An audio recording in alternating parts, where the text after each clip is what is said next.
and then in Oakland in 2007. Piazza retired after the 2007 season with a 16-year Major League career that ranked him at or near the top of every major statistical category for catchers. The greatest home run hitting catcher in baseball history, Mike Piazza. From an offensive standpoint, we're talking about probably the greatest offensive catcher in Major League history. The numbers are indisputable, and frankly, he was on a track to be a first ballot Hall of Famer if not for the suspicions that eventually arose. If you have a change of steroids in any shape, way, or form, I am not voting for you. Okay, it's as simple as that. There's always been suspicion about Mike, and it's hard to put people under suspicion who have never tested positive, but there are always the rumors that swirl around for whatever reason. Certainly, there were writers who had their suspicions about whether Mike used performance-enhancing drugs and voted accordingly.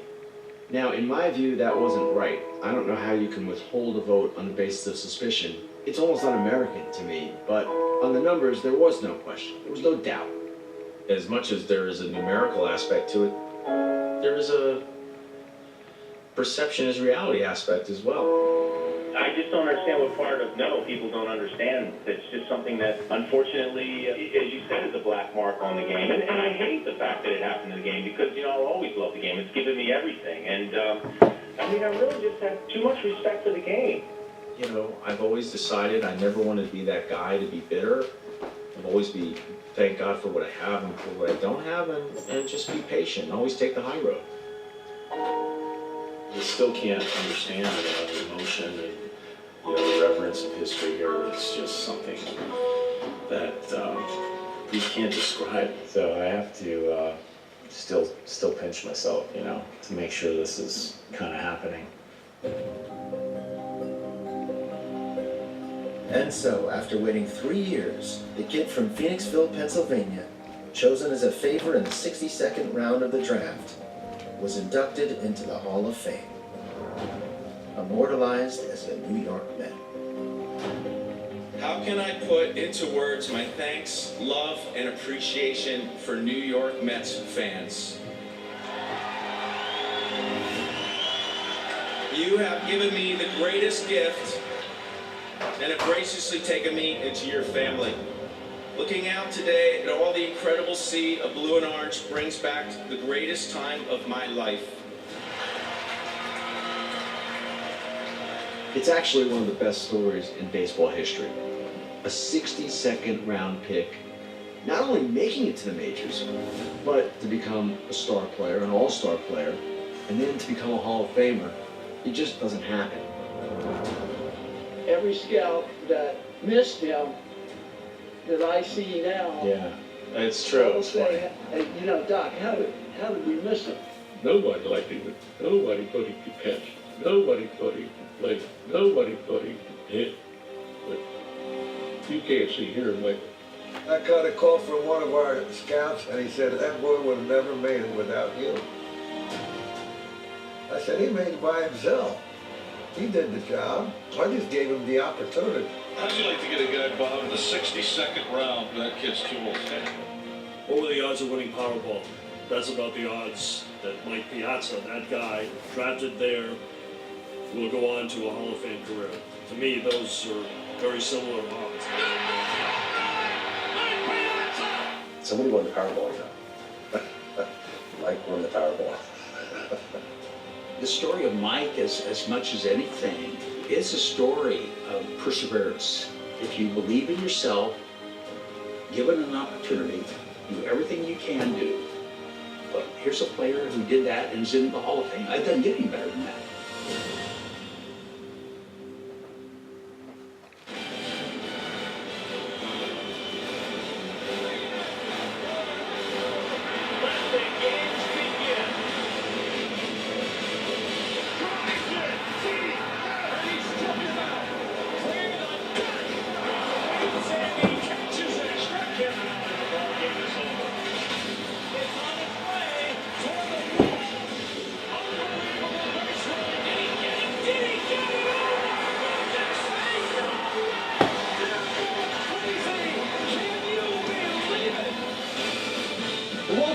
Welcome to MLB Tonight, Inside Studio 3. It's Greg Amsinger with the overworked Sean Casey and our MLB Network insider, John Heyman. Sean, can you do me a favor? Can you figure out why this has been a slow news week from our insiders? We're supposed to be breaking some stories. Johnny, what's happening here? You're not helping us out at all. Arm week.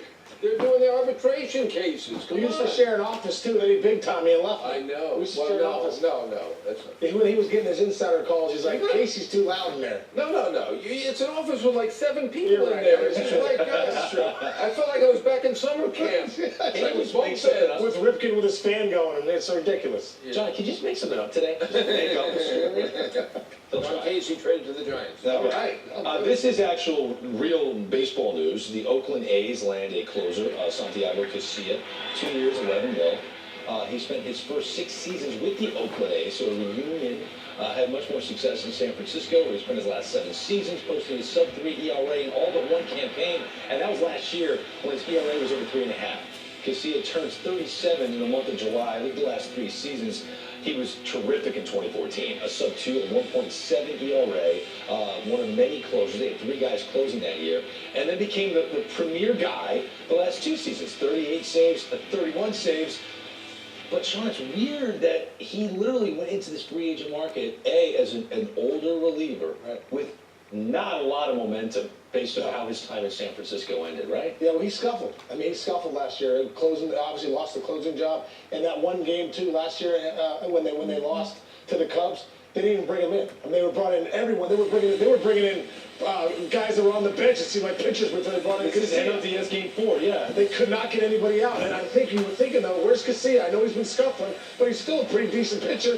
He never got in there, Johnny. It was like they were going to everybody but Casilla. Yeah, he wasn't too happy about it. I mean, he has been a really good pitcher for the Giants. I think he's probably better in the setup role, perhaps, but...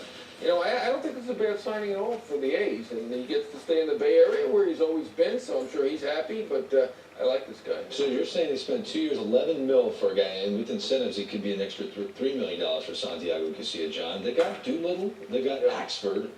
Hey, is he the closer? Is he the setup guy? Is he the seventh inning guy? How do you? Yeah, I like him better as a setup guy, but having that great bullpen, the Royals started this about 3 years ago, and teams are copying it, and it's working. I still think the Dodgers are going to make some moves. The Mets are going to make moves. A lot of teams going for that super bullpen. We saw the Yankees for the first half of last year with an unbelievable bullpen before they made those trades. But I think the Royals started a trend, and you could see what the relievers are getting paid. A guy throws 1 inning, he's getting more than a guy who hits 40 home runs. So I think people are realizing the value of good relievers. You look at the Indians, too. I mean, in the World Series with Miller, Allen, and Shaw, right? And in the back end there, that 3-headed monster seems to be what people like, 7, 8, 9. Well, that makes sense. If you don't have a great staff, because I look at the A's and I say, hey, listen, the one place they're scuffling is that pitching staff. Sonny Gray's got to bounce back. They got high upside. You got to shorten those the games. Sean Manaea, Cotton, Yeah. they got some big arms, but they haven't proven They're themselves. coming along. I guess my question is if you're spending this much money on a guy that could be a setup guy, it makes sense for the Cleveland Indians. They added Andrew Miller because they were in the mix. They're going to win the division. The Oakland A's, are you spending money because you kind of have to spend money, or it's going to be frowned upon by Major League Baseball if you don't spend any money? Rajay Davis, Rajay Santiago Davis, Casilla, Trevor Plouffe, Matt Joyce. Are these moves putting them over the top, or is it spending money because that's the rule you're supposed to, Johnny? Well, you never know. You said they have high upside guys. Cotton was really good last year if they got him. We know that Gray up until last year has been very good. You just never know. I mean, they're not a team that I would write off entirely. I wouldn't predict them to make the playoffs, but But you picked them last in the division. Give them an outside shot. You never know. You picked them They're last. not a team like Houston 4 years ago or something like that, where they're going to win 60 games or something like that. They pulled some surprises in the past. Really? You never know. You don't think every team in that division has upgraded significantly? Obviously, the Rangers won the division, but the Oakland A's got a new left fielder. Ben Revere's a 4th outfielder. Right. They got a new second baseman, Espinosa, new catcher in Maldonado. And then you look at the Seattle Mariners, all of their moves. The Oakland A's are spending money. Look at this. This is the additions. Keep in mind, we're talking 40-man roster. So not every one of these guys you'll see on opening day in uniform. The Mariners with 14 additions, the Angels with 10, the A's making 4 moves to the 40-man. That's okay. But the Rangers, 3. That's it. Yeah, I mean, and the Rangers won 90-something games last year, so we can't think that they're going to be better than the Rangers, and we haven't seen what the Rangers may end up doing. But I don't write off the A's. They've surprised us before.